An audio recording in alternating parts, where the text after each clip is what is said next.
Alright folks, let's do some radicals here. The first thing we're going to do is multiply this root of 60 with this root of 6. That means we get to multiply both the things inside a radical together. So that is the square root of 360.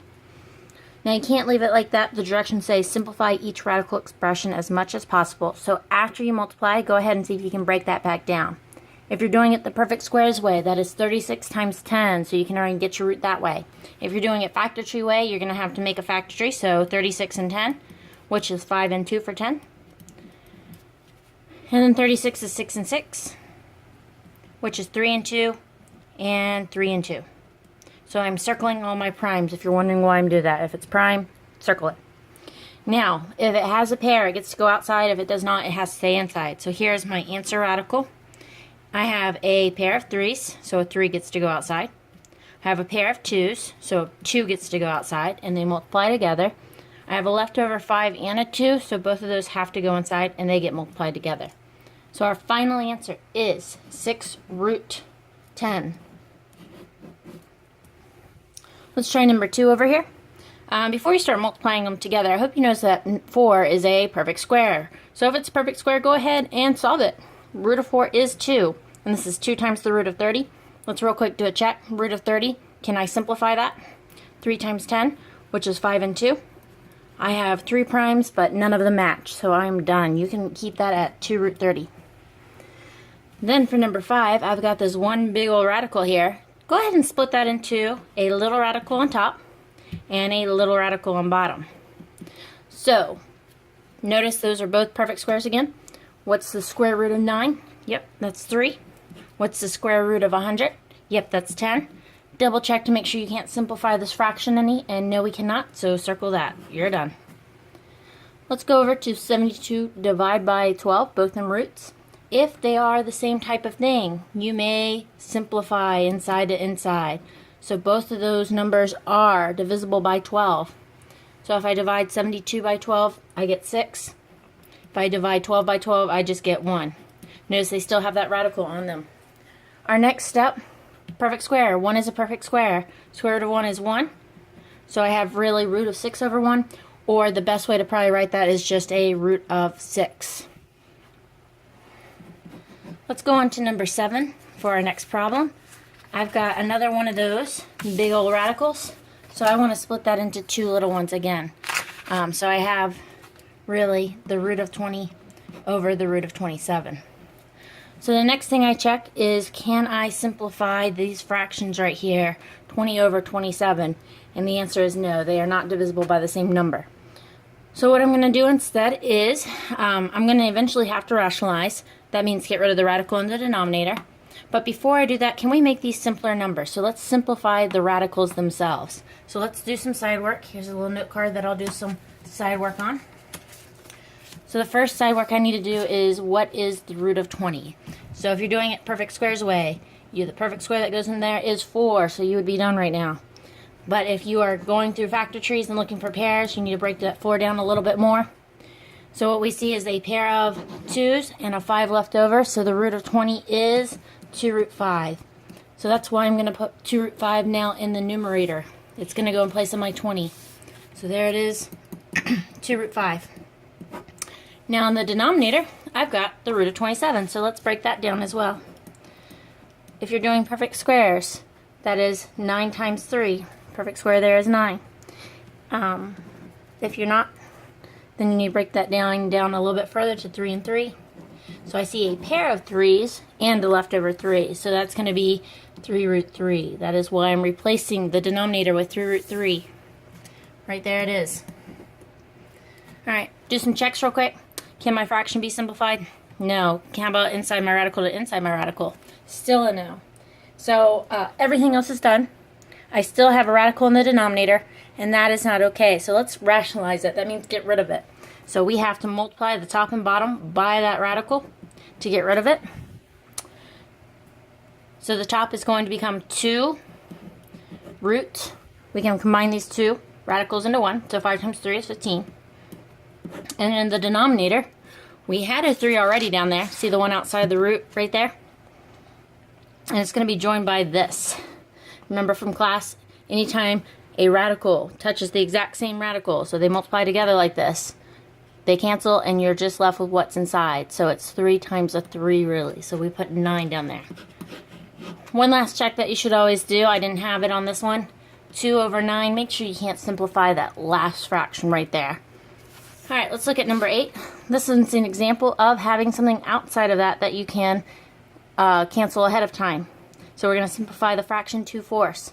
They're both divisible by 2, so that's going to become 1 over 2, or 1/2.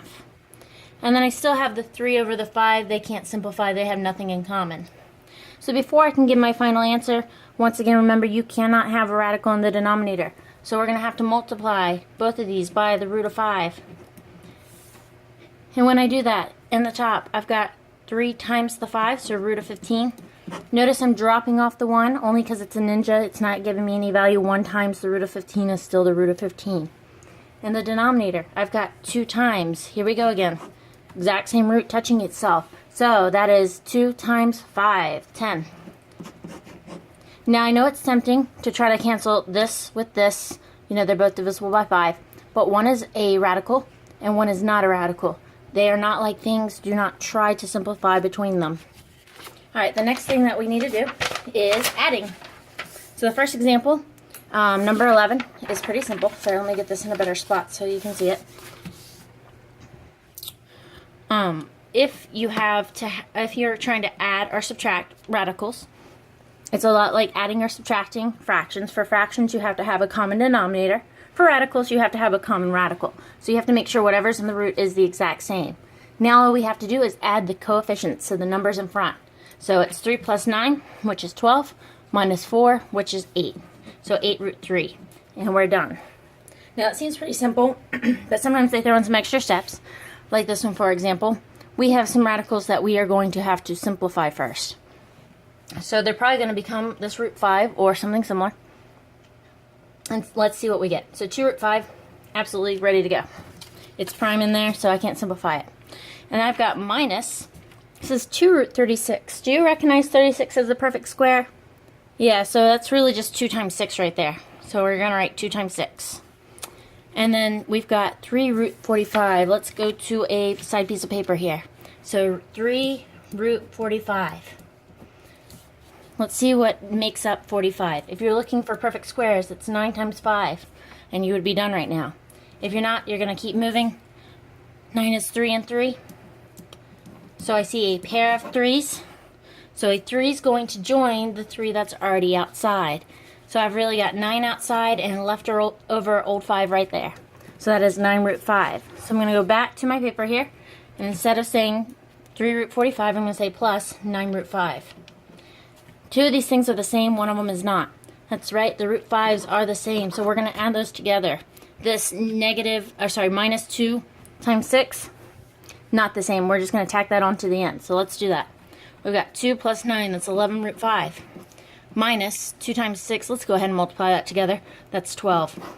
So once again, those are not like things, don't add. Or in this case, subtract. Alright, let's check out number 13. I've got a root 2, and a root 6. Maybe that root 6 breaks down. Nope, it's a product of 2 primes. I can't do anything there. So the only thing I'm going to do is add the 2 things that are alike and just tack on that last thing. It's just extra. So I've got 7 minus 4. I keep saying adding, but that one's subtracting again. 7 minus 4 is 3 root 2. And then we just get to say plus 9 root 6. Nothing to be done there. Make that look more like a 6. There we go. Alright, next one. Do you notice it? Perfect square. Do you notice it? Perfect square. So really, we really only have to simplify this one number right here. So let's see what's going on. So 7 times the square root of 144 is 12. Minus 5 times the square root of 4 is 2. Plus, and here we go. Let's see what this is. 8 root 12 is what I have right now. If you're looking for perfect squares, you've got 4 and 3, and you're done. If you're not doing perfect squares, you're doing the full factor tree, you need to break that down just a bit further. So I've got a pair of 2's, and those 2's are going to join the 8 outside. So outside I really have 16, inside I have this leftover 3. So let's go back here and replace our 8 root 12 with 16 root 3. Alright, almost done. Just a few steps left. First thing, let's multiply what we can together. So 7 times 12, it's 84. Minus 5 times 2, 10. Plus 16 plus 3, root 3. And then go ahead and subtract. 84 minus 10 is 74. Those are the only light things there. And you are all done. Remember, only add or subtract things with the same radical. Alright, let's check out the next part of the study guide. This should go pretty quickly. There is a little bit of mistake. Linear pair does mean the same thing as supplementary for you right now. But supplementary is what we're calling for it. So we're going to label it either complementary, I'm going to call that a C. Supplementary, that's an S. Vertical, that's a V. Or adjacent. So some of these things are going to be both complementary and adjacent. Some of these things are going to be supplementary and adjacent. But we're only going to use adjacent if that's the only thing it is, okay? So we're going to pick the best name for it. So for number 1, notice angle A and B together make this wonderful straight line. That means they are supplementary. That's what supplementary means. 2 angles that add up to a straight line or 180 degrees. For number 2, I've got 2 angles. They're sharing a side right here. But they're not a straight line, and they're not 90 degrees, so the best name for those are adjacent. Then right here, again, I've got 2 angles. They're sharing a side, but they're not 90 degrees, and they're not 180 degrees, so we just get to say adjacent. Number 4, I hope you notice that those are 90 degrees, so A and B have to be 90 because this one over here is 90. It forces this over here to also be 90. So that is complementary instead. For number 5, just looking at A and B, those are across from each other at a vertex. That means they are vertical. That's where the word vertical comes from, vertex. They share vertex. Let's look at number 6. Might be tempting to call that one complementary, but that's a little bit more than 90 degrees. So the best name there is adjacent. They are just sharing the side right here. And then 7, they added in an extra shape there to confuse you, but you're not going to be confused, because A and B are making a straight line, so they are supplementary. And then 8, again, trying to confuse you, adding in an extra line, but these are across from each other at a intersection, so those are vertical angles, and they are also congruent. So let's go on to the next section. We're actually solving for measurements, okay? So it says find the measure of angle B for each of these. Now the first thing we have to figure out is what this picture is equal to. And this picture right here is a straight line, so it's equal to 180 degrees. We know 50 of them, so subtract what you know to find what you don't know. 130 degrees is the missing measurement here to add up to 180. For number 10, vertical, and they are always congruent. That's what these bars mean right there, those little lines. That means this equals this, so that is 43 degrees. Always equal to each other across an axis. Now number 11, notice that's kind of making a circle. Well, that's where we need to start. The whole picture, if I made a whole circle, would be 360 degrees. But they didn't really give us a whole circle. They only gave us this part of it. So we need to subtract this piece of the circle first. So 209. And that gives us 1, 5, and 1. So we have 151 left of this circle so far. Next, we need to subtract this angle that we know so that we can find this one that we don't know. So 151 goes from here to here. That's 151 degrees, so that this plus this is a full circle. But I just wanted from here to here. So let's subtract our 96, which gives me a 5, carry the 1 again, and 55 degrees. So if I added up all these measurements, 55, 96, and 209, it would add up to 360 degrees, but they just wanted the B. That's why we give that as our answer. Let's look at this next one. I don't know how much of it you can see. You see this right angle right here? So we know this is equal to 90 degrees. I already have 63 of them. So subtract the 63 to figure out how much is left. And that is 27 degrees. Alright, let's go to the next page. A few more of these to do. So for number 13, same type of thing, but these are a straight line again. So we need to take the 180 that we know a straight line is equal to, subtract the 35 that we know, and we find out that we have one 45 degrees left over. They put in a couple things there to try to confuse you, but the main thing here is the right angle. So this is equal to 90 degrees. Subtract your 29 degrees, the one that you know, to find the one you don't know. So we have 1 there, and then 6. Let's got the wrong answer there. Not good. Alright, another full circle one. So let's start with the 360 degrees. Let's subtract out already the piece we don't need, 243. So we have 117 degrees left from here to here. But I don't want from there to there. I want just from here to here. So let's go ahead and subtract out this other bit I know, the 94. That gives us 3, carry the 1, and 2. So 23 degrees. Alright. Here we have another straight line, so 180 degrees minus your 49 degrees is 131 degrees. And 17 to 18, really quick, notice they are both vertical, so they are equal to the other side. Alright, now we're going to solve some equations. I know that makes it sound difficult, but it's really not. So figure out what your entire thing is equal to of the measurements you know. So they told us this one and this one, we know that's 180 degrees. But my equation is 3x plus 18. And I want to know what that part is equal to. So let's go ahead and subtract the 93 that we know. And we find out that we have 87 for this piece right here. So that's what goes to the other side of our equals. So that is 3x plus 87, plus 18 equals 87. Now let's subtract our 18. That's how we solve an equation. Then we have 3x is equal to, we have 9 there, and 6, so 69. Last step, divide by our 3, and x is equal to 13.